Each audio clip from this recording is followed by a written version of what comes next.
Hello friends, आप सभी का स्वागत है eagle IAS the study zone में।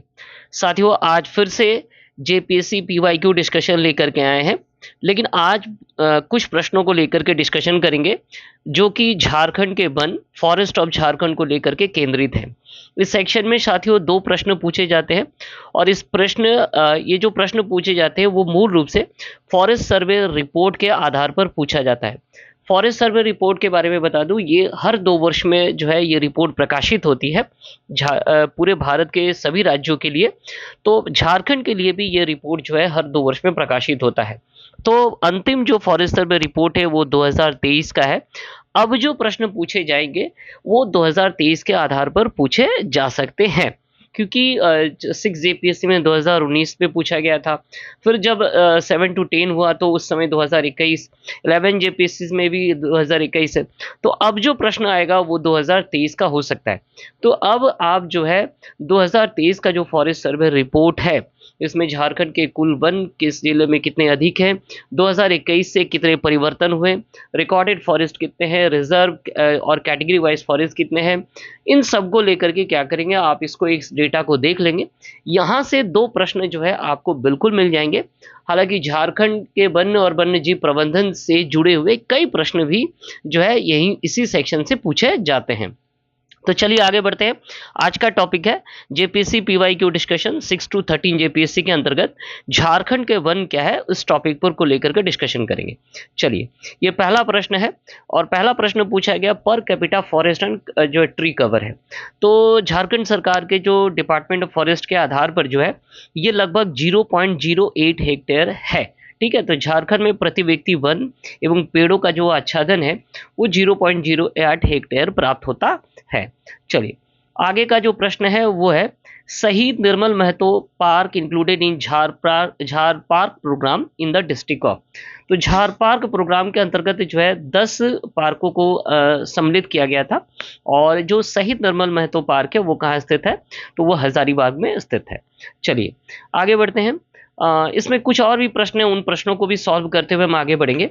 राजरप्पा किन नदियों के संगम पर स्थित है, तो ओब्वियसली दामोदर और भेरा नदी के संगम पर जो है स्थित है राजरप्पा। चलिए, नेक्स्ट प्रश्न है जलवायु के प्रमुख घटक जो झारखंड राज्य के वन क्षेत्र के जलवायु को प्रभावित कर रहे हैं। झारखंड के वन क्षेत्र के जो जलवायु को प्रभावित करते हैं वो है जंगल की आग है।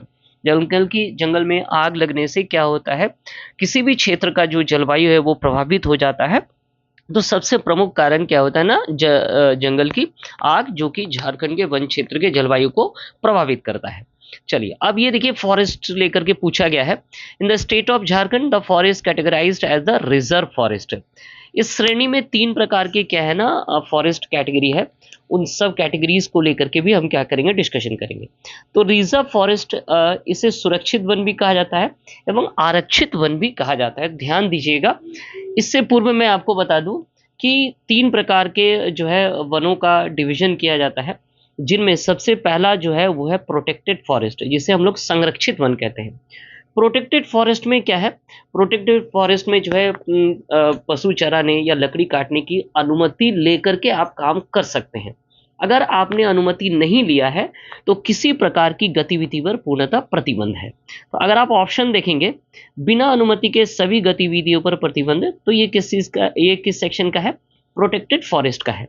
और प्रोटेक्टेड फॉरेस्ट क्या है, चूंकि यहाँ पर अनुमति लेकर के पशु चराने और लकड़ी काटने की अनुमति प्राप्त होती है, तो इसका परसेंटेज भी क्या है, अधिक है। 75.35% है। ये मैं 2023 के डेटा के अनुसार बता रहा हूँ। और अगर हम क्षेत्रफल के हिसाब से देखेंगे तो 18,922 वर्ग किलोमीटर में फैला हुआ है।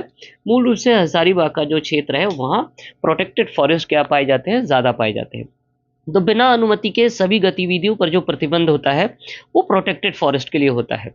इसके अलावा सभी गतिविधियों पर जो प्रतिबंध है, अर्थात किसी प्रकार का पशु चराने या लकड़ी काटने पर जो पाबंदी होती है, वो होता है रिजर्व फॉरेस्ट में, जो कि पूर्ण रूप से आरक्षित किया जाता है मूल्यवान होने के कारण।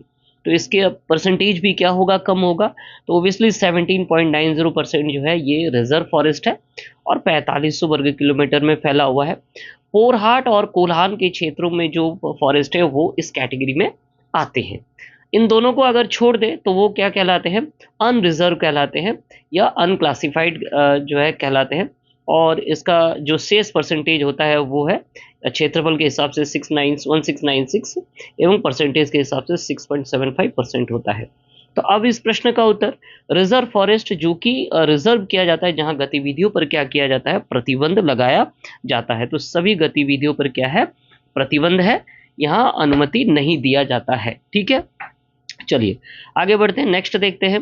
नेक्स्ट है एनआईडीएम रिपोर्ट के अनुसार झारखंड राज्य में कितने प्रकार की जलवायु जो है उपस्थित है। एनआईडीएम रिपोर्ट के अनुसार जो है झारखंड में 3 प्रकार के एग्रो क्लाइमेटिक जोन है। और ये जो एग्रो क्लाइमेटिक जोन है पूरे भारत के संदर्भ में अगर हम बात करेंगे तो ये पूर्वी पठार और पहाड़ी प्रदेश के अंतर्गत जो है झारखंड को रखा गया है। झारखंड के 3 जो एग्रो क्लाइमेटिक जोन है उसको को लेकर के भी डिस्कशन कर लेते हैं। पहला है मध्य एवं उत्तरी पठार का क्षेत्र। मध्य और उत्तरी पूर्वी पठार के क्षेत्र में याद रखिएगा इसमें कुल 14 जिले हैं, 14 डिस्ट्रिक्ट है, जिसमें संथाल परगना का क्षेत्र और उत्तरी छोटानागपुर के अधिकांश जिले इसमें शामिल हैं। ठीक है, इसके अलावा अगर दूसरे पार्ट को लेकर के डिस्कशन करें तो पश्चिमी पठार है। पश्चिमी पठार में जो है 7 जिले हैं। झारखंड के पश्चिम क्षेत्र में अर्थात गढ़वा, लातेहार, पलामू, लोहरदगा, सिमडेगा को लेकर के कुल 7 जिले जो है इसके अंतर्गत हैं। तीसरा जो क्षेत्र है वो दक्षिणी पूर्वी पठार का है और इस सेक्शन में 3 जिले हैं, सरायकेला, ईस्ट और वेस्ट सिंहभूम इसमें शामिल है। तो एनआईडीएम रिपोर्ट के अनुसार जो एग्रो क्लाइमेटिक जोन है वो कितने हैं, तो 3 है। ठीक है, चलिए आगे बढ़ते हैं। आगे देखते हैं कि इंडिया स्टेट फॉरेस्ट रिपोर्ट 2021 के अनुसार झारखंड में वन आवरण का क्षेत्र, तो देखिए यहाँ सीधा लिखा हुआ है कि 2021 के अनुसार। तो अब जो पूछा जाएगा ओबियसली वो 2023 के हिसाब से होगा। तो 2023 को लेकर के क्या कर लेना है, और मैं पूरी डेटा आपको दूंगा। 2021 में जो झारखंड के वन थे वो 23,721 वर्ग किलोमीटर था। चलिए एक बार देख लेते हैं 2019 में कितना था।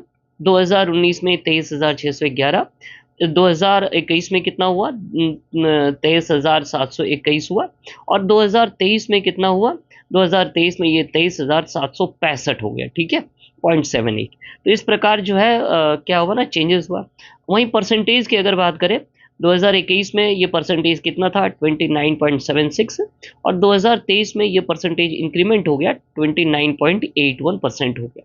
तो ये झारखंड के कुल जो है वनावरण का क्षेत्र हो गया। चलिए फिर से एफएसआई रिपोर्ट, वही forest survey of India report के अनुसार झारखंड के किस जिले का वन क्षेत्र का प्रतिशत उसके कुल क्षेत्रफल के हिसाब से कम दर्ज है। तो इसका उत्तर क्या था, जामताड़ा। और अब भी जो है क्या है ना, इसका उत्तर जामताड़ा ही होगा। ठीक है, तो ऐसे कुछ प्रश्न पूछे गए हैं। फिर से देखिए क्या पूछा गया है, झारखंड में बहिर्जात या बाह्य स्थान संरक्षण का उदाहरण है। तो इन सीटू और एक्सीटू को लेकर के यहाँ पूछा गया है। अब इन सीटू क्या होता है, जहाँ वन्य जीवों को उनके ही आवास पर संरक्षित किया जाता है, जैसे राष्ट्रीय उद्यान हो गए, सेंचुरीज हो गए, तो ये वहाँ है जहाँ पर उन्हें उन्हीं की जगह पर क्या किए जाते हैं, उन्हें स्थापित करके घेराबंदी कर दिया जाता है। तो मूल रूप से राष्ट्रीय उद्यान और सेंचुरीज इसके अंतर्गत आते हैं। लेकिन जो पार्क बनाए जाते हैं, जो बायोलॉजिकल उद्यान बनाए जाते हैं, जहाँ एक प्रकार का एनवायरमेंट किया जाता है ना जंगलों की तरह, और फिर वहाँ बाहर से ला करके जीवों को बसाया जाता है, इसे एक्सीटू कहा जाता है। तो सीधी सी बात है कि बिरसा मुंडा जो जैव पार्क है वो इसके अंतर्गत आएगा, और इसका उत्तर क्या है ना, बिरसा मुंडा जैव पार्क। चलिए भारत राज्य वन रिपोर्ट 2019 के अनुसार झारखंड के कुल वनों का, देखिए यहाँ वही कहा जा रहा है, आपको पूछा जाएगा 2023 के अनुसार कितना है, और 2023 के अनुसार जैसा कि मैंने आपको कहा 29.81 क्या है ना इस बार का परसेंटेज है। चलिए आगे बढ़ते हैं। यहाँ 2019 के आंकड़े, तो ये समझ लीजिए कि प्रश्न क्या है ना, पीछे का पूछा गया है। 2019 के अनुसार झारखंड के प्रति व्यक्ति वन कितना है, तो ये फिर से वही 0.08 हेक्टेयर जो पहले भी पूछा गया था। झारखंड में किस सेंचुरी का क्षेत्रफल अधिक है, किस सेंचुरी का, इन निम्न में जो 4 है उसमें से अगर देखेंगे तो सबसे बड़ा जो सेंचुरी है वो है पलामू, है ना, ये काफ़ी बड़ा है। और इसके अंतर्गत आप देखेंगे कि बेतला राष्ट्रीय उद्यान भी आ जाता है। तो पलामू सेंचुरी जो है 752 वर्ग किलोमीटर के क्षेत्र में काफ़ी बड़ा है। 1976 में ये बन करके तैयार जो है इसे ये बन करके तैयार हुआ था। इसके बाद अगर हम बात करेंगे दूसरा कौन है, तो उसके बाद जो है दलमा है जो कि 194 वर्ग किलोमीटर का है। इसके बाद अगर बात करेंगे तो आपका जो है महुआ टार है वो 63 जो भेड़िया अभयारण्य है, और फिर पारसनाथ है लगभग 49 स्क्वायर किलोमीटर का है। तो इनमें पलामू जो सॉरी जो पारसनाथ सेंचुरी है वो 1984 में बनाया गया, और बाकी शेष जो है 1976 में बनकर तैयार हुआ था। तो इस प्रकार जो सबसे बड़ा सेंचुरी या क्षेत्रफल अधिक है तो वो क्या है, इसका उत्तर पलामू सेंचुरी है। साथियों, इस सेशन का उद्देश्य था झारखंड के वन रिपोर्ट को लेकर के क्या है ना, जो प्रश्न आते हैं, जो 2 प्रश्न उनको लेकर के करना। हालांकि कुछ और प्रश्न इसमें शामिल कर लिए गए जिनको मैंने आपके सामने रखा। इस सेक्शन में जो है कई प्रश्न पूछे जाते हैं, चाहे वो झारखंड के वन प्रबंधन को लेकर के हो, या अभयारण्य को लेकर के हो, या झारखंड के वन को लेकर के। अगर आप इस सेक्शन को कर लेंगे तो आपके कम से कम 5-6 प्रश्न आपने देखा कि वो क्या हो जाते हैं, सिक्योर हो जाते हैं। तो इस तरह जो है आप इस सेक्शन को जल्द से जल्द कंप्लीट करें। तो चलिए हमारे साथ जुड़े रहिए eagle IAS the study zone में। आप सभी का बहुत बहुत धन्यवाद और जोहार।